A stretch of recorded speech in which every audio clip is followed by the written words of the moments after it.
किसान भाइयों, आज की इस वीडियो में हम जानने वाले हैं धान में कल्ले की संख्या कैसे बढ़ाएं, ज़्यादा फुटाव हम कैसे पाएं। किसान भाइयों, धान में कल्ले की संख्या बढ़ाना मतलब धान में उत्पादन बढ़ाना होता है। आप ऐसे अंदाज़ा लगा सकते हैं कि अगर कोई सिंगल पौधा रहेगा, एक ही कल्ला रहेगा, मतलब जो आपने बीज से पौधा लगाया उसमें कोई भी फुटाव नहीं हुआ, केवल सिंगल ही प्लांट है, तो सिंगल पौधे में मान लीजिए एक ही बाली तो आएगी, दो बाली तो आएगी नहीं। अब एक बाली में केवल अधिकतम 300 दाने तक आ जाएंगे, तो 300 दाने का जो वज़न होगा वही आपका, मतलब उस खेत के हिसाब से आपका जो उत्पादन है वो हो जाएगा। अब मान लीजिए आपने कोई मतलब धान की रोपाई की, रोपाई करने के बाद एक सिंगल पौधे से आपके धान में 15, 20, 30 कल्ले आ गए, तो मान लीजिए 20 कल्ले ही आ गए, तो 20 कल्ले में 20 बाली आएंगी। 20 बालियों में, प्रति बालियों में 300 दाने आ जाएंगे। तो इसलिए यहाँ पे उत्पादन में आपको कितना अंतर वैसे भी दिखाई दे जाएगा।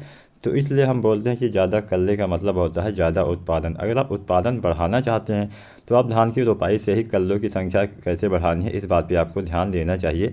ऐसे बहुत सारे रीज़न होते हैं, बहुत सारे कारण होते हैं जिससे हमारे धान में कल्ले नहीं बढ़ पाते हैं।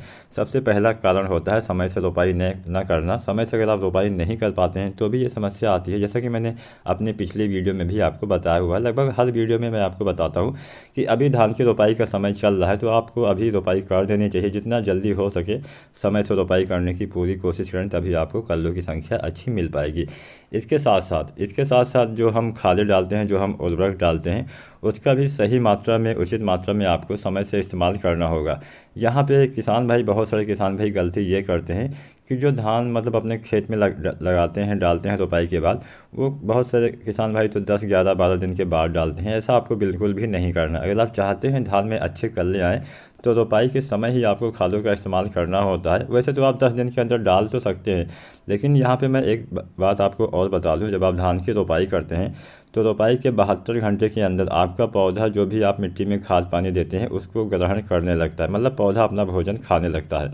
तो 3 दिन के अंदर अगर आप खादों का इस्तेमाल कर देते हैं तो बेहतर रहता है। बाद में अगर आप करते हैं तो एक समस्या ये आती है कि 3 से जो 10 दिन का गैप होता है, लगभग सप्ताह भर का गैप हो जाता है, जिससे आपकी फसल मान लीजिए सप्ताह भर पीछे चली जाती है, वो सही से भोजन ग्रहण नहीं कर पाती, जिससे शुरुआती अवस्था में ही पौधे का विकास बाधित हो जाता है। तो इसलिए हो सके तो रोपाई के समय या फिर रोपाई के पहले भी आप खाद डाल सकते हैं, या फिर सप्ताह भर के अंदर तो आपको अवश्य खादों का इस्तेमाल कर देना चाहिए। जितना जल्दी डालेंगे उतना ही पौधा आपका जल्दी से ग्रहण कर पाएगा।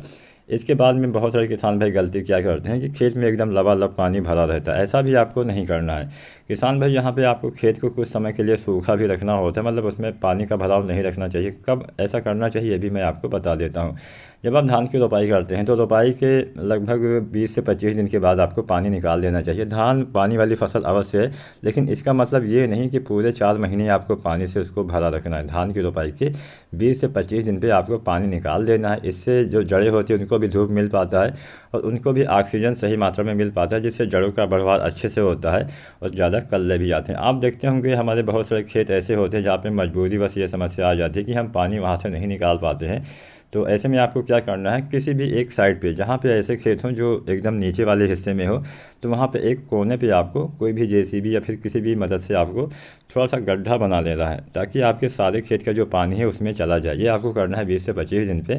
पहले ही गड्ढा बनाएंगे तो पहले ही उसमें पानी भरा रहेगा, तो बाद में आपको गड्ढा बनवाना है। अगर आपको लगे कि यहाँ पानी भरा रहता है तो आपको ऐसा करना है। अगर पानी निकालने की अच्छी व्यवस्था हो तो आपको नहीं बनाना चाहिए। तो 20 से 25 दिन पे पानी निकाल देना, ताकि आपकी जड़ों को धूप मिल सके, ऑक्सीजन मिल सके, जिससे आपकी जड़ों का फैलाव अच्छे से हो सके, ज़्यादा कल्ले आप ले सकें। तो ये भी आपको अवश्य करना चाहिए। इसके साथ साथ इस समय आप खरपतवार नियंत्रण के लिए निराई गुड़ाई भी कर सकते हैं, अगर संभव हो तो कर दीजिए। इसके बाद में खरपतवार पे तो आपको विशेष ध्यान देना ही पड़ेगा। इसके साथ साथ सागरिका जो आती है लिक्विड, सागरिका लिक्विड और NPK 19-19-19, Sagarika liquid 250 ml, NPK 19-19-19 लगभग 1.5 किलोग्राम प्रति एकड़ के हिसाब से आपको यूज़ करना होता है। दोनों खादों को आपस में मिला के आसानी से यूज़ किया जा सकता है।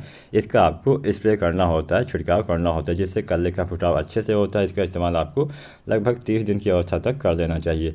तो अगर आप ये सब अपनाते हैं तो निश्चित ही आप धान में कल्लों की संख्या में बढ़ोतरी कर पाएंगे। अगर आज की वीडियो पसंद आई हो, लाइक करना, शेयर करना, चैनल पर अगर नए हैं तो सब्सक्राइब जरूर करना।